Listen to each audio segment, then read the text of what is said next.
Now, I'm sure we'll be discussing more Lefties Losing It with my next guest. I'm absolutely thrilled to have Dr. Sebastian Gorka. He's a former Deputy Assistant to Donald Trump and the host of America First with Sebastian Gorka.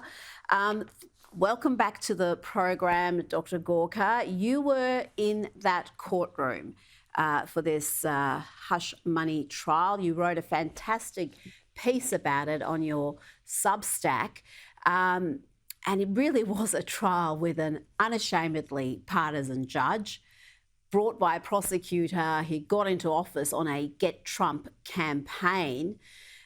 And you wrote of what you saw. You were in that courtroom and you wrote of Judge Merchan's bias in a back and forth lasting for hours with scores of requests from either side. Merchan accepted every demand from Alvin Bragg's team, the prosecutor, and none from the defence. At one point, he even said to the president's attorney as he was standing up and preparing to make a point, "Sit down. I don't want to hear from you again." Do you think this is why we didn't have cameras in that courtroom? An attempt to hide from the public just what a hit job this was? Oh, utterly. I mean, as the former Attorney General who was with me, with the President, Matt Whitaker, said when we had our press conference outside, he said the judge should be wearing the jersey of the prosecution. This was a stitch-up. This was a hatchet job. I mean, look at the fact that the person prosecuting for Alvin Bragg, who, as you say, campaigned, because we have this weird thing where we have prosecutors who are elected to office, campaigned on putting President Trump in prison, a man who, by the way, was also funded by George Soros in that campaign. And then who's his line prosecutor in the case? Now, this is where it gets really fascinating. Matthew Colangelo. Who's Matthew Colangelo? Well, he parachuted in from the stinking swamp that is Washington, D.C., where he was the number 3, the third most senior law enforcement officer in Biden's Department of Justice. Never before in the history of federal law enforcement does the third highest ranking official in the federal Department of Justice just magically fall all the way down the snakes and ladders to become a line prosecutor in a local court in New York. Why did he take that massive pay cut? Because he's doing the bidding of Joe Biden in that courtroom. The whole thing was a farrago. Look, the way to understand this, and President Trump even quoted my Substack article today on his Truth Social feed, is that this is how they want to steal the election before the first ballot is even cast. They know President Trump is going to win. Why? New Jersey is a Democrat state. President Trump goes there and 100,000 working class minority Americans go to see President Trump. Biden is toast if we have a free and fair election. That's why they want to put President Trump in prison on July 11th. You talked about the third ranking Justice Department dude coming down to this local court to be a prosecutor. I mean, how do we have a local court in Manhattan prosecuting federal election crimes? I mean, on the face of it, it seems so absurd. We've had so many legal experts talk about the massive inconsistencies and just extraordinary things they have seen in this trial. And yet there was a poll out today showing that around 53% of Americans think this was a fair trial. How can that be?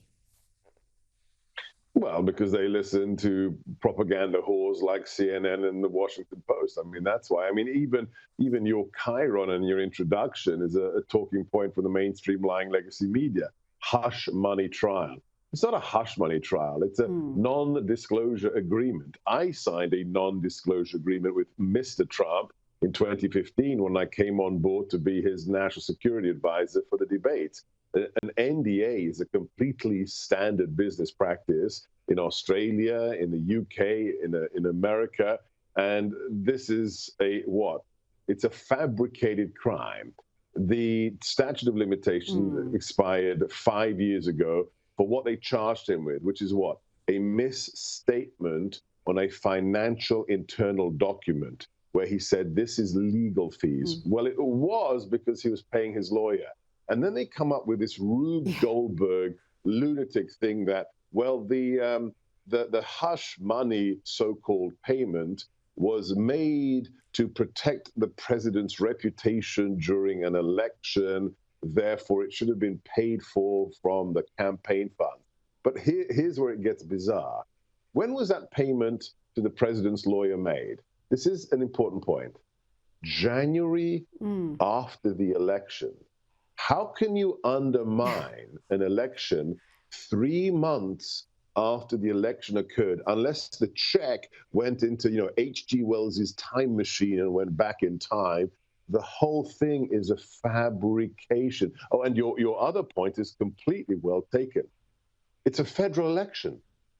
So what is a state court in New York doing, trying to prosecute a federal election allegation? The Federal Election Commission deemed there to be no crime. Alvin Bragg's predecessor in New York, Cy Vance Jr., said, yeah, sorry, no crime here. Oh, but President Trump becomes the nominee for the Republicans. He's beating Joe Biden in 6 of the 6 battleground states.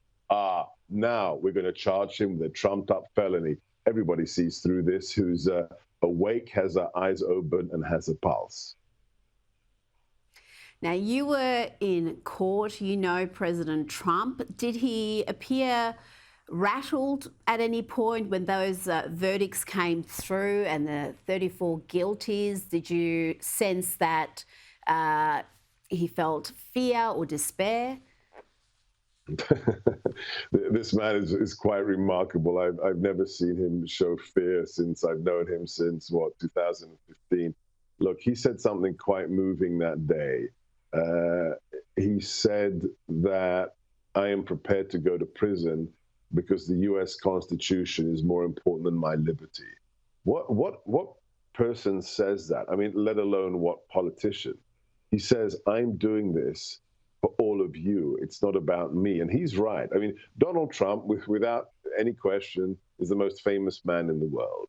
He's a billionaire. He's a person who's escorted 24 hours a day, 7 days a week by Secret Service agents carrying fully automatic weapons. That man is very clear about one thing.